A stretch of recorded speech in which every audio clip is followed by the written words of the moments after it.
Halo, hai anak-anak kelas 5 yang hebat, yang cerdas, dan yang selalu bersemangat. Assalamualaikum warahmatullahi wabarakatuh. Hai anak-anak semua, kembali lagi bersama Bu Heni pada pembelajaran tematik. Kali ini kalian akan bertemu Bu Heni dalam pembelajaran tematik muatan pelajaran IPA.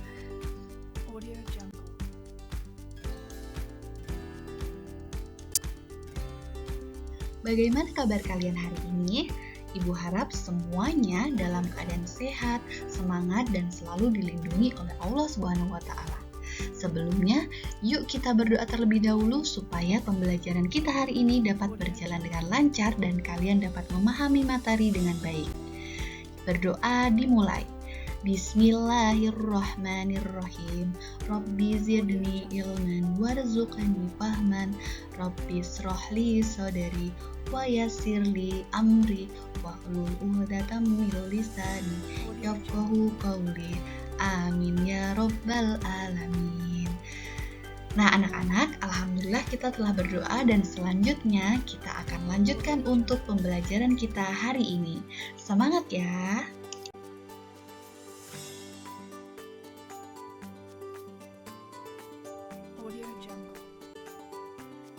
Anak-anak tahu tidak materi apa yang akan kita pelajari hari ini? Jadi hari ini kita akan mempelajari tentang materi rantai makanan. Kita akan melanjutkan pembelajaran kita di tema 5E subtema 2 KD 3.5, yaitu menganalisis hubungan antar komponen ekosistem dan jaring-jaring makanan di lingkungan.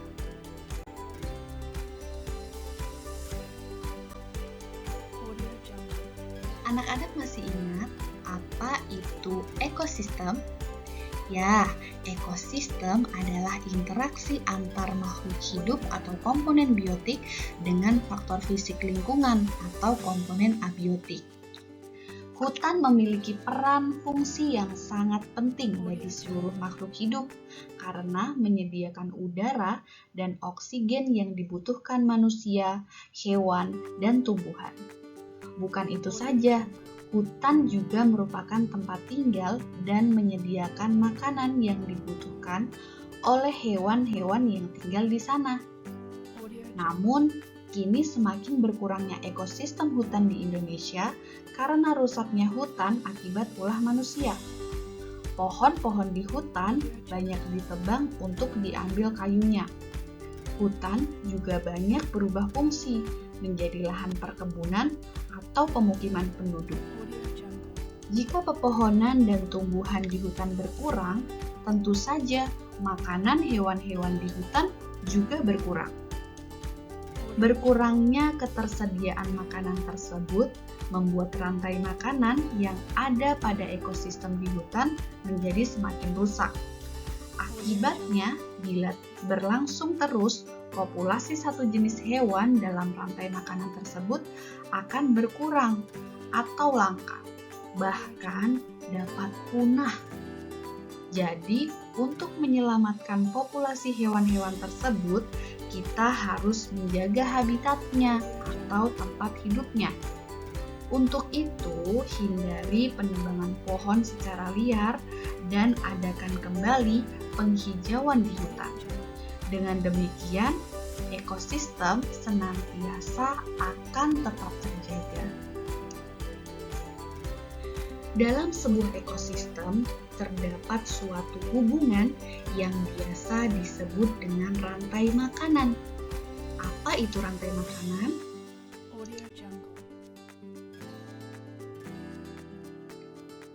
Rantai makanan adalah peristiwa makan dan dimakan antar makhluk hidup dengan urutan tertentu.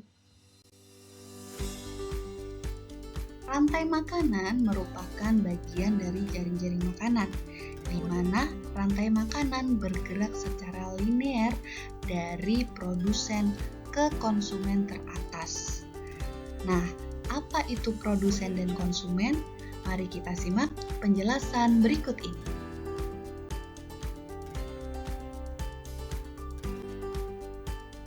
Seperti yang telah Bu Heni sampaikan sebelumnya, bahwasanya rantai makanan itu bersifat linear. atau rantai makanan itu bergerak dari tahapan yang paling awal yaitu produsen hingga ke tahapan yang paling akhir yaitu di tingkat konsumen tingkat atas, bahkan di tingkat pengurai atau dekomposer. Proses itu berlangsung seperti menarik garis lurus dan polanya akan terus berulang. Nah, berikut ini Bu Heni akan menyampaikan bagaimana urutan rantai makanan. Di sini Bu Heni akan menyebutkan 5 urutan rantai makanan, mulai dari yang pertama hingga yang terakhir. Yang pertama ada tahapan produsen. Produsen merupakan makhluk hidup yang dapat menghasilkan makanannya sendiri. Contohnya adalah tumbuhan. Tumbuhan merupakan satu-satunya makhluk hidup yang dapat membuat dan menghasilkan makanannya sendiri dengan bantuan cahaya matahari melalui proses fotosintesis. Kedua, ada konsumen pertama, yaitu herbivor yang dimakan oleh konsumen kedua, yaitu contohnya adalah tikus, belalang, lebah, capung, dan lain sebagainya. Anak-anak masih ingat kan apa itu herbivor? Herbivor adalah hewan pemakan tumbuh-tumbuhan atau bagian-bagian dari tumbuhan. Contoh hewannya seperti yang telah Ibu sampaikan tadi. Kita lanjutkan ke tahap yang ketiga, yaitu di konsumen kedua. Konsumen kedua adalah karnivor yang dimakan oleh konsumen tingkat 3. Karnivor merupakan hewan pemakan hewan lain atau hewan pemakan daging. Contohnya adalah burung, kemudian rubah, ada juga ular, dan lain sebagainya. Di tahapan yang keempat, ada konsumen puncak atau makhluk yang menduduki tingkatan tertinggi. Contohnya adalah misalnya singa, harimau, burung, elang, dan lain sebagainya. Dan di tahapan terakhir ada tahapan oleh dekomposer atau pengurai. Pengurai merupakan makhluk yang menguraikan produsen dan konsumen yang telah mati. Contohnya ada jamur dan cacing. Nah, itu tadi adalah urutan rantai makanan. Ada 5 ya anak-anak. Ibu ulangi. Yang pertama ada produsen. Yang kedua ada konsumen tingkat 1 atau disebut juga dengan konsumen primer. Ketiga ada konsumen tingkat 2 atau disebut juga dengan konsumen sekunder. Kemudian yang keempat ada konsumen puncak atau konsumen yang menduduki tingkatan yang paling tinggi. Dan yang terakhir ada dekomposer atau pengurai.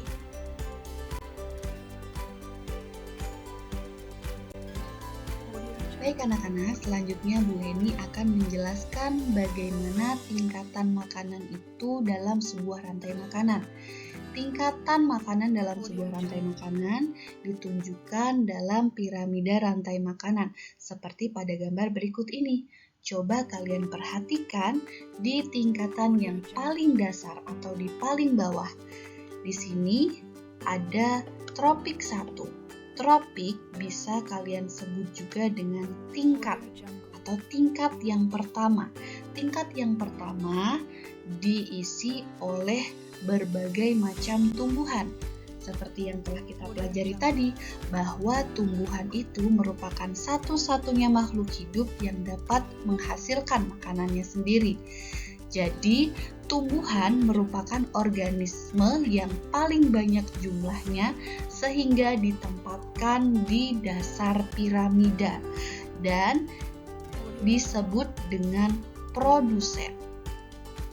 Produsen ada di tropik pertama atau di tingkat 1. Pada tropik kedua atau tingkat 2 ada berbagai macam hewan herbivor atau hewan yang memakan bagian-bagian dari tumbuhan seperti tikus, belalang, ular, dan lain sebagainya. Hewan-hewan tersebut merupakan konsumen tingkat 1 yang jumlahnya lebih sedikit dibandingkan dengan tumbuh-tumbuhan. Sehingga dalam piramida makanan, tikus ditempatkan di atas tumbuh-tumbuhan yang lain. Jadi tikus, belalang, ular, dan lain sebagainya itu ditempatkan di atas tumbuh-tumbuhan dalam piramida. Tropik 2 atau tingkat 2 ini diisi oleh konsumen tingkat 1. Kita lanjutkan. Di tropik ketiga atau tingkat 3 ada berbagai macam hewan karnivor seperti ayam, katak, kemudian ular, dan lain sebagainya. Hewan-hewan ini berada di konsumen tingkat 2. Hewan-hewan ini jumlahnya lebih sedikit dibandingkan dengan hewan-hewan yang ada di tropik atau tingkat kedua. Jadi, hewan-hewan karnivor ini diletakkan dalam piramida di atas hewan-hewan seperti tikus, belalang, ulat, dan lain sebagainya. Kemudian, di tropik keempat atau tingkat keempat ada hewan-hewan yang menduduki tingkat tertinggi atau disebut juga dengan konsumen tingkat 3, di mana hewan-hewan ini menduduki sebagai konsumen puncak. Hewan-hewan besar seperti burung elang, harimau, ular ini menduduki di puncak piramida karena jumlahnya yang paling sedikit di antara jumlah populasi hewan-hewan yang lain.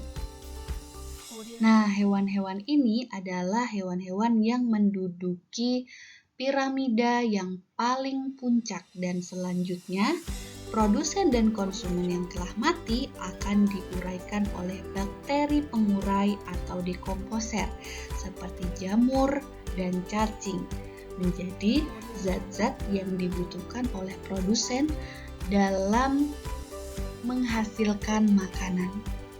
Nah, itu tadi adalah penjelasan tentang piramida rantai makanan.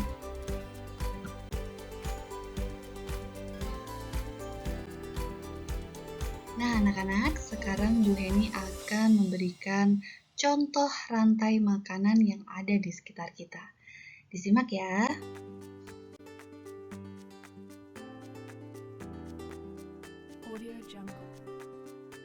Contoh rantai makanan yang pertama.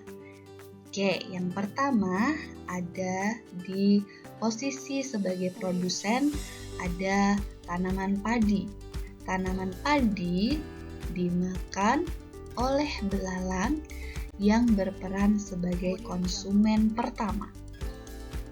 Kemudian, belalang dimakan oleh katak yang berperan sebagai konsumen kedua. Kemudian, ada katak dimakan oleh Ular. Ular berperan sebagai konsumen ketiga. Kemudian, ular dimakan oleh burung elang. Burung elang berperan sebagai konsumen puncak. Dan elang diuraikan oleh jamur atau pengurai. Nah, pengurai ini nanti akan menghasilkan zat-zat yang dibutuhkan oleh makhluk hidup, yaitu tumbuhan, untuk membuat makanannya sendiri dan untuk memberikan nutrisi pada tumbuhan tersebut. Jadi nanti akan berputar kembali ke produsen. Dan hal ini akan terjadi secara terus-menerus dengan pola yang sama.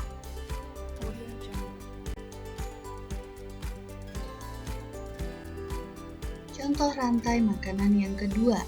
Yang pertama, di posisi sebagai produsen ada bunga. Ya, bunga dimakan oleh capung, diisap ya sari-sari bunganya. Capung berperan sebagai konsumen pertama. Kemudian capung dimakan oleh burung kecil atau burung perkutut. Ya, burung perkutut ini berperan sebagai konsumen kedua. Kemudian burung perkutut dimakan oleh rubah. Rubah ini berperan sebagai konsumen ketiga. Kemudian rubah dimakan oleh harimau. Harimau ini menduduki sebagai konsumen puncak. Karena harimau menduduki sebagai konsumen puncak, maka selanjutnya akan diuraikan bakteri setelah harimau itu mati. Atau jamur ya. Dan kembali lagi, nanti jamur atau bakteri itu akan menghasilkan zat-zat yang dibutuhkan oleh tumbuhan dalam membuat makanan atau memberikan nutrisi bagi tumbuhan tersebut. Seperti itu ya anak-anak, semoga dapat dimengerti penjelasan dari Bu Heni tentang rantai makanan.